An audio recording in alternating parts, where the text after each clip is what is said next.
Você acha que a sua criação e modelagem com massinhas te faz estar conectado com a sua criança interior?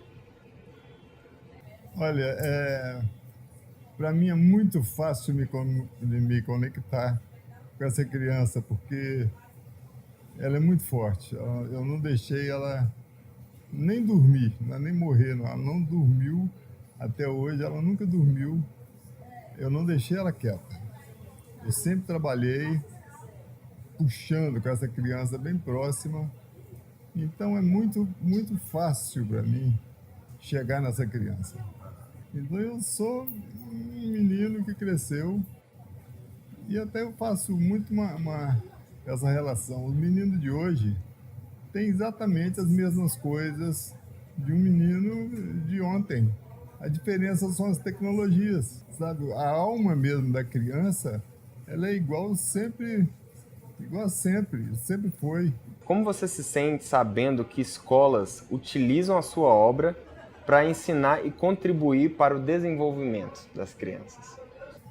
Bom, eu me sinto muito feliz porque você poder contribuir com a educação, que para mim é a coisa mais importante que a gente pode ter numa formação do indivíduo, né? Educação é a necessidade básica. Tem que ser uma educação aberta para a parte sutil também do ser humano, que é a parte espiritual, a parte dos sentimentos, a parte que não é visível, que seria o, essa alma, né? Que a gente não tem um nome certo para isso, porque a gente fica especulando, né? E a educação, ela tem que entrar nesse mérito aí. Ela não pode ser uma educação formal, só para informações, para prestar informações funcionais, informações úteis desse aspecto de mercado. Ela tem que ser uma coisa mais profunda. E é nessa área que eu me sinto realizado, assim, é nesse propósito que eu acho que, com o meu trabalho, eu consegui tocar esse ponto. Então, isso me deixa extremamente feliz. Transformar construções com massa de modelar em narrativas literárias, ainda mais sem texto escrito, é uma forma diferente de abordar a literatura como um todo. Você sente que há um caráter vanguardista na sua obra? Vanguardista até um pouco demais, porque quando eu fiz o primeiro livro com massinha de modelar, realmente aqui no Brasil foi impactante porque não tinha ninguém conhecia, que era o Truques Coloridos, em 1986. Quer dizer, a coisa lá quando os dinossauros andavam pela Terra. Mas com certeza alguém já tinha feito, sei lá, no Japão, que é um país super avançado, mas eu não tinha notícias, eu não tinha essa referência. Então, quando eu tive a inspiração de fazer o Truques Coloridos com massa de modelar, me veio por causa do assunto, que era televisão, e eu quis fazer uma ilustração em que o leitor estaria, ele seria a televisão, vamos dizer, e a ilustração, os personagens assistindo aquele leitor.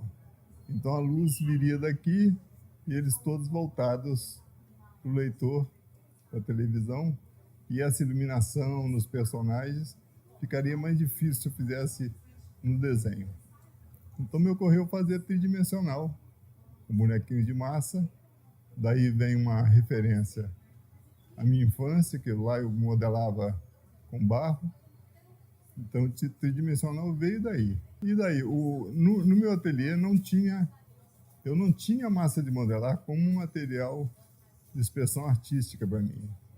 Mas com essa ilustração, quando eu fiz o teste com a massinha de modelar das minhas filhas, de madrugada, roubei um pouco delas, e fiz uma cena, eu fiz uma pessoa sentada no sofá vendo televisão, eu me surpreendi com, assim, a facilidade que eu construí aquilo e com o impacto, com a plasticidade que eu tive. Eu falei, olha, agora é só deixar as meninas acordarem, que é o teste, né?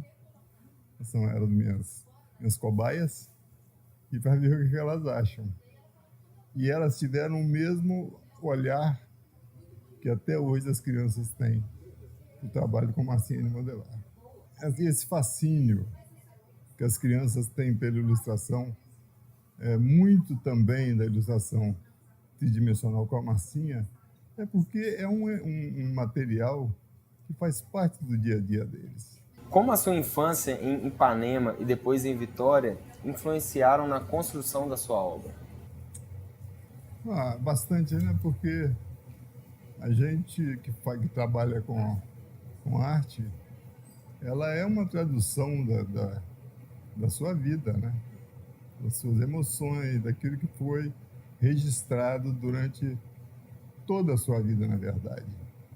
Mesmo inconscientemente, você transporta aquilo para a obra, né? Seja ela em que suporte for. No meu caso, a minha infância em Ipanema foi, assim, morando em Ipanema, foi muito curta, que eu saí de lá com 5 anos. E fui para Vitória, no Espírito Santo. Aí sim a minha infância lá foi muito intensa e muito produtiva como infância. Que a gente brincava na rua, tinha uma turma maravilhosa. Eu dei essa sorte de cair numa década que as crianças ainda tinham a rua para brincar. E, na verdade, a gente tinha a cidade toda, porque não tinha violência assim, exacerbada como é hoje.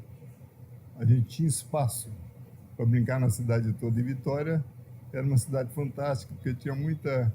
Eu morava bem no centro, e tinha muita escadaria, tinha muito beco, tinha uma catedral imensa sendo construída, assim, vizinho da minha casa, a Catedral Metropolitana. Então eu dei essa sorte. Daí você dava 2 passos, já caía no cais do porto, com navios. Então Vitória era muito aconchegante e era uma cidade que me permitia isso tudo.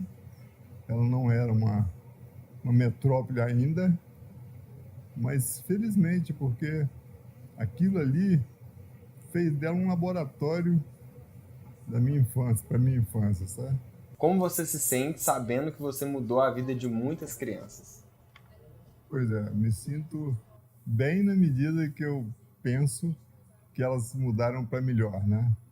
Porque hoje, principalmente, a gente com essa abertura das mídias todas, o acesso das mídias pela criança, né?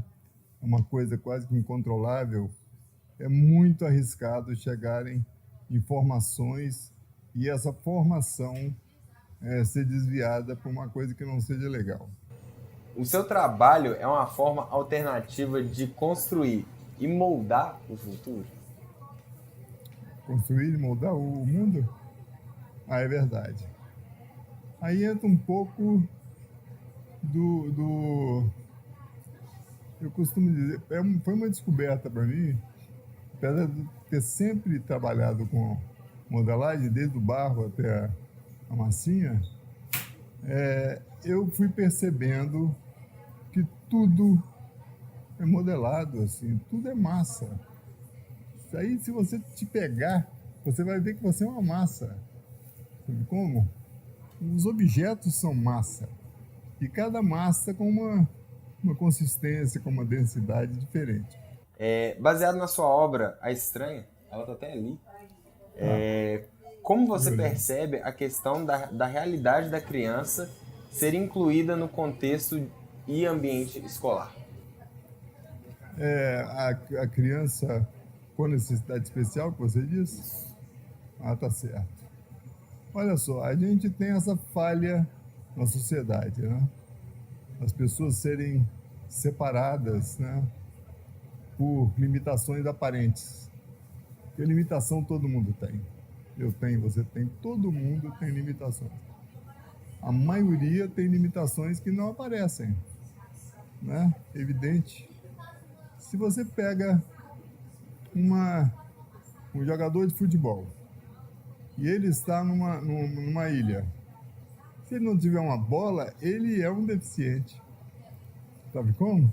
Se você pega um pianista, ele pode ser um pianista fera.